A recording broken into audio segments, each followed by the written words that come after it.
Welcome back, everybody. Today's deep dive is going to be pretty interesting. Mm. We're tackling this question of, what countries are really going to, win in this post-AI age? Mm-hmm. Feels like everybody's talking about AI these days. But Yeah. this report that we're looking at, Navigating the AI Revolution, Yeah, it actually frames this in terms of, almost a competition between countries. it does. It's Yeah, fascinating. it's really looking at this kind of like global power shift that AI is driving. Yeah. And, we're thinking about not just the obvious, technological advancements, Right. but also the economic implications of this, the societal changes. Yeah. It's really like a whole new world that we're stepping into. It is.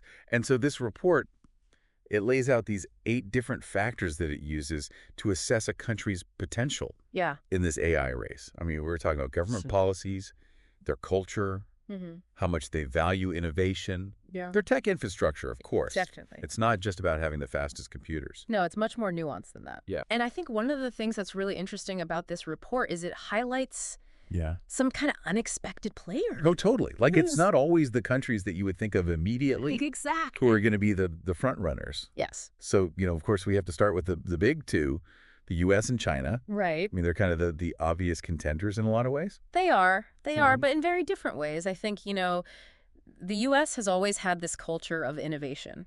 Yeah. We think Silicon Valley, we think, these big tech giants like Google pumping billions of dollars into AI. Right. And they also have these, long-standing government initiatives like DARPA. Didn't DARPA, invent the internet or something? Well, they played a huge role in its early development. Right. That kind of, forward-thinking investment is a big strength for the U.S. Totally. Now, China, on the other hand, they have a much more top-down, government-led approach. They've got this national plan. They want to be the global AI leader by 2030.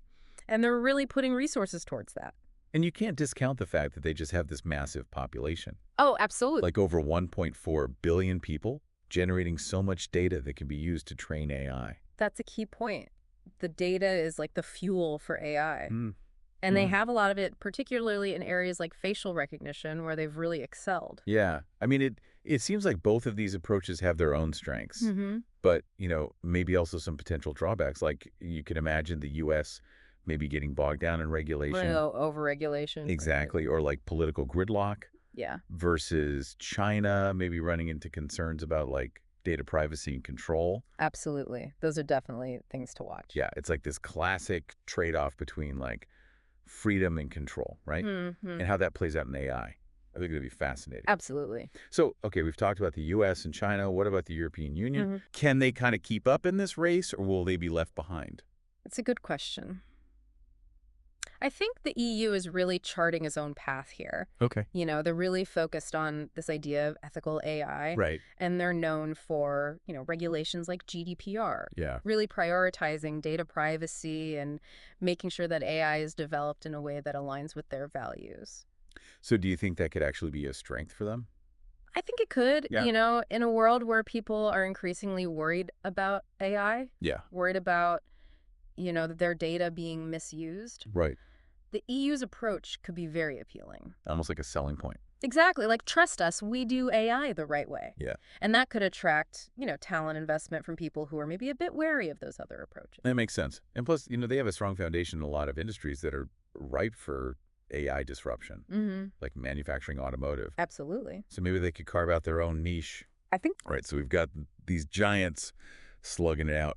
But the report also highlights these, unexpected contenders. Yes. This is where it gets really interesting. Yes. Countries like Japan, South Korea, Singapore, even India are making some really strategic moves. I was really surprised to see them featured so prominently. Yeah. What are they doing? Well, Japan, for example, they've always been leaders in robotics. Right. And now they're really integrating AI into that to address some of their unique challenges, like Oh. their aging population. Think robots helping with elder care, filling labor shortages. It's pretty amazing. Wow, that is straight out of science fiction. It is. And what about South Korea? So South Korea, they're really riding the wave of their tech giants like Samsung, LG, Mhm. who are investing heavily in AI research, particularly AI chips. Right. These chips are basically the brains of the AI systems. Hmm.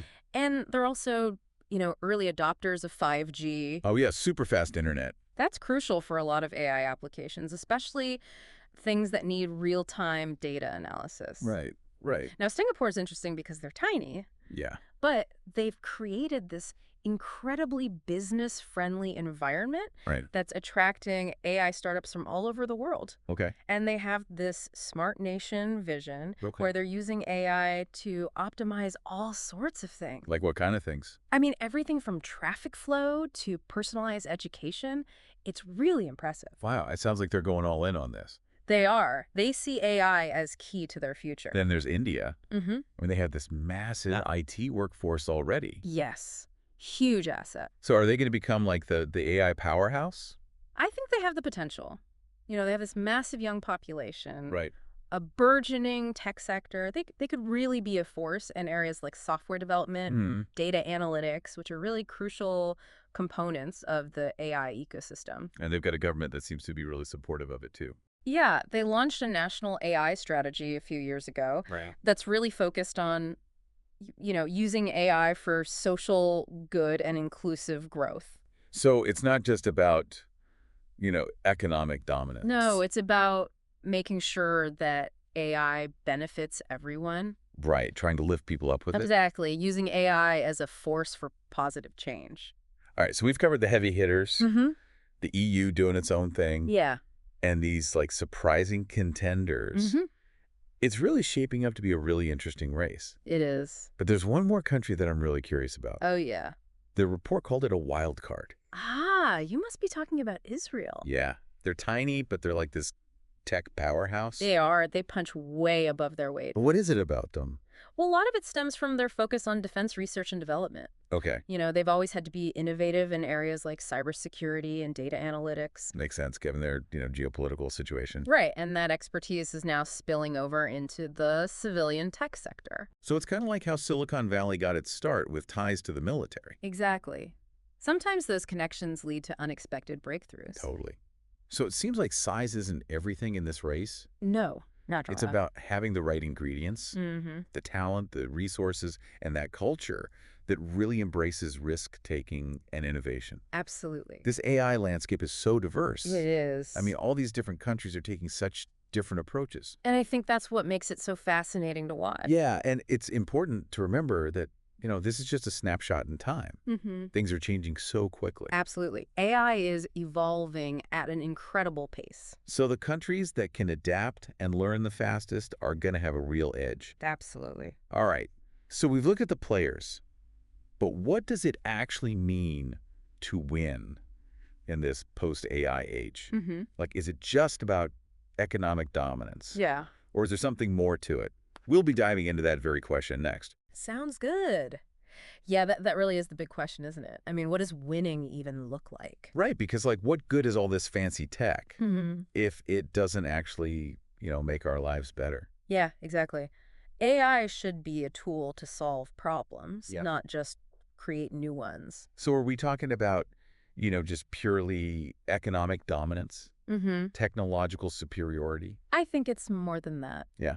It has to be about finding that balance Okay. between economic growth, technological advancement, Mm-hmm. but also, things like social well-being, Right. human values. So it's not just about GDP and processing power. Right. It's about how this actually impacts people, Absolutely. their jobs, their communities. It's about the human impact. Yeah.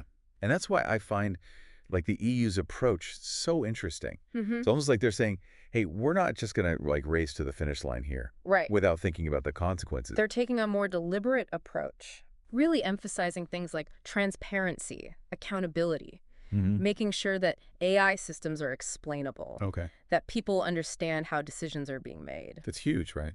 Especially as these systems become more complex, Absolutely. more integrated into our lives. We have to be able to trust them. Yeah. And that trust comes from understanding. And this idea of trustworthy AI, Mm-hmm. it seems like it's gaining traction globally. It is. It's not just about preventing those negative outcomes. Right. It's about making sure AI is used to promote fairness, justice, inclusivity. It feels like we're at this really crucial moment Mm-hmm. where we're shaping the future of this technology, Yeah, and the decisions we make now are going to have a huge impact. they will. It's a really exciting time, but also a time for careful consideration. Absolutely. And it also highlights the need for, collaboration. Mm-hmm. Like, no single country has all the answers here, right? Right. We need to be sharing knowledge, best practices, working together to figure out those ethical guidelines, Mhm. standards for AI development. Like, imagine a global AI summit Wow. Yeah. with all the brightest minds coming together That would be incredible to for. figure out how to harness this for good. Yeah, the potential is enormous. It really is. It's almost like we're standing at this crossroads. Mm-hmm. One path, Mm-hmm. AI makes things worse. Right. Exacerbates inequalities. Exactly. Right. Creates new problems. Yeah. But the other path, you know, AI empowers people, Mm-hmm. uplifts communities, Creates a more sustainable world. a more just world. Exactly. And it's up to us collectively to choose that path. So it's not just about which country has the most advanced AI Mm-hmm. or the biggest economy. It's about using it responsibly, ethically, Yeah. to create a better future for everyone.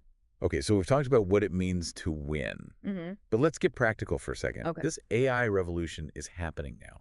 It is. It's impacting our lives. Whether we realize it or not. So what does this mean for, like, our listeners? Mm-hmm. What can they do to prepare for this AI-powered future? That's a great question.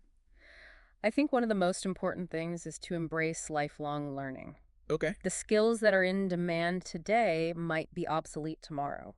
So we need to constantly be adapting, All right. learning new things, expanding our skill sets. And it's not just about, those technical skills either, right? No, it's about those uniquely human skills. Yeah. Critical thinking, creativity, Right. problem-solving, emotional intelligence. Those are going to be more important than ever. Absolutely, because those are the things that AI can't replicate. Exactly. And don't be afraid to, experiment with AI yourself. Oh, yeah.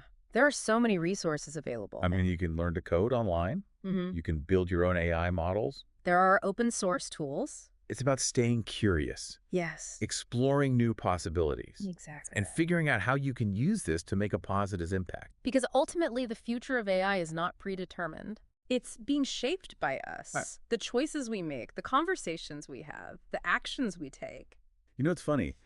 As we've been talking about this, I keep thinking about how the U.S. and China are kind of like in this AI arms race, right? Yeah, they're both putting so much into becoming the leader. But then you have the EU going in a totally different direction. Right, with that whole ethical AI thing. Exactly. So it makes me wonder, could that actually give them an edge in the long run? Like they're playing a different game. It's an interesting thought. As AI becomes more and more a part of our lives, I think trust is going to be a huge factor. Totally. People want to know their data is safe, that the AI is making fair decisions. Exactly. And they might be more willing to go with products and services from a place that has that reputation for ethical development. Like a we do AI the right way kind of stamp. Exactly. And that could be a big advantage, especially as people become more aware of the potential downsides. So while the US and China are focused on speed and scale, maybe the EU is playing the long game, building that trust that could pay off big time. It's possible. Of course, there are challenges, too. The EU's approach can be slow, which might make it harder to keep up with the rapid pace of innovation. And turning those ethical ideas into actual rules that work with AI is a tough job. For sure. But I still think their approach is important. It makes us think about what values we're putting into this technology and what kind of future we're building. It's a good reminder that it's not just about who has the most powerful AI. Right. It's about making choices, shaping it in a way that benefits everyone. Well said. I think that's a great place to wrap up our deep dive. Yeah, this has been a fascinating conversation. We've gone all over the world looking at the different ways countries are approaching AI and what it means to win in this new age. But really, I hope this has gotten everyone thinking. The future of AI is being written right now, and we're all a part of it. So stay curious, stay informed, and keep asking those tough questions. The answers might surprise you. Thanks for joining us on this deep dive. Until next time.